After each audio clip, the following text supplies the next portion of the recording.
What were you doing and what happened to you? At the time, I was serving as union president, and that's elected by all the members except for the top 20 appointed people. After the riots were so mishandled by leadership within, from the governor on down, the governor, the mayor of Minneapolis, and their appointed people, the chief, they failed to control the riots miserably. There was, $500 million in damage done to the city, 1,500 businesses destroyed, Lake Street and other prime areas of the city absolutely destroyed, including many black business owners had their businesses lost. In their lack of controlling that, they needed a scapegoat. And what they did was they formulated a plan that problem officers, and they named Chauvin, that it was the union's fault that he was still employed and the union was resistant to reform. All of it completely false. Right. So they needed a scapegoat. Correct. And they decided you were the perfect scapegoat to do this. Yes. Okay, so at least you have something to do with the police union, right?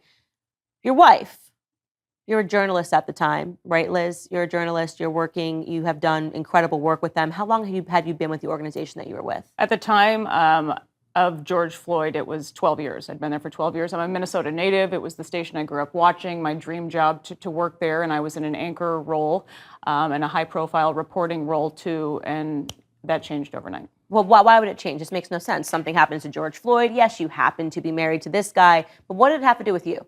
It kind of went along with the scapegoat situation. So everybody was looking to blame someone, and the media, I felt at the time, helped to perpetuate this narrative, perpetuate this lie. I feel like we're learning now. This isn't a matter of right or wrong. This is about the truth, and I felt like we were not asking the right questions. There was no critical thinking, I felt like, in the days and even the moments after. And I was immediately silenced. I held on for a couple of years at that station. But instead of asking what I felt were good questions to ask after an incident like this, we instead are pushing the narrative at the station where I worked that 50% of the people we now interview have to be non-white or of a protected class. We're going through equity training. This is what we're spending our time on as a newsroom in Minnesota, when I think there were actual real issues to be exploring. Now, when you say you were silenced, so you're there and you were covering, what was your beat? What were you covering before the George Floyd explosion? A little bit of everything. Politics, police issues, all of that went away after. Well, she anchored, and she was removed from an anchor also. Right. Yeah, I was a regular anchor at the station. So the people who are kind of the faces of the station, if you will. But the last newscast I anchored was May 24th of 2020. So they pulled you off of anchoring altogether? Correct. And what was the reason that the executives gave you? I think in the beginning, everybody kind of lost their mind. We had death threats to our home. People protested at our home, at the television station as well. So I think it was a safety issue. In the first, weeks, I understood that. But as this was going, I could tell that there's no road back for me. I was quickly replaced. We were congratulating the person that took my job after I held it for 12 years. But there was no real direct communication of if I could ever get this position back. And this was simply because you were married to him? 100%, yeah.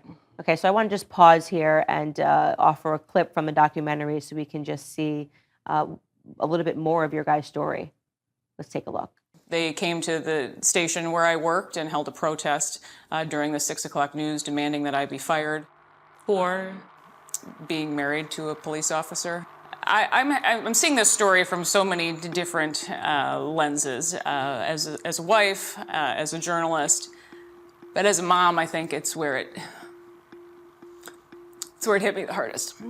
In the early days, I'm calling friends, hey, can you take Anthony? We have another death threat, or my parents are watching him for a few days. He doesn't know what's going on. I mean, you can't even explain this stuff to adults, nonetheless a 7-year-old child, and he happened to see a little clip of the news in the early days and said, wait a minute, so the police made a mistake and they're stealing stuff from Target? In his little mind, he knew that this did not make sense. This isn't okay.